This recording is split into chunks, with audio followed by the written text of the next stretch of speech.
আমাদের মাননীয় প্রধানমন্ত্রী একটাই সমাধান দিচ্ছেন, কার্ড, চাঁদাবাজি এবং আমরা ক্যাম্পাসগুলোতে দেখছি সন্ত্রাস।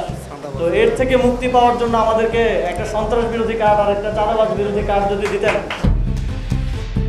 প্রধানমন্ত্রী তারেক রহমানকে উদ্দেশ্য করে জাতীয় নাগরিক পার্টির মুখপাত্র আসিফ মাহমুদ সজীব ভুঁইয়া বলেছেন, দেশের যে কোনো সমস্যার সমাধানে আমাদের প্রধানমন্ত্রী একটাই কাজ করছেন, সেটা হচ্ছে কার্ড।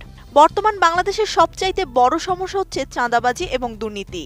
এ থেকে মুক্তি পেতে প্রধানমন্ত্রীকে তিনি চাঁদাবাজ ও দুর্নীতি বিরোধী কার্ড দেওয়ার কথা বলেন। ২৭ এপ্রিল সন্ধ্যায় বাংলা মোটরে এনসিপির অস্থায়ী কেন্দ্রীয় কার্যালয়ে ঢাকা মহানগর দক্ষিণের নবগঠিত আংশিক কমিটির এক সংবর্ধনা অনুষ্ঠানে তিনি এসব কথা উল্লেখ করেন।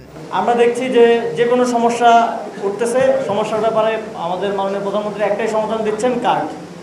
যে কোনো সমস্যা আসতেছে কার্ড। তো আজকে বাংলাদেশের বর্তমান সময়ে সবচেয়ে বড় সমস্যা হচ্ছে চাঁদাবাজি এবং আমরা ক্যাম্পাসগুলোতে দেখছি সন্ত্রাস।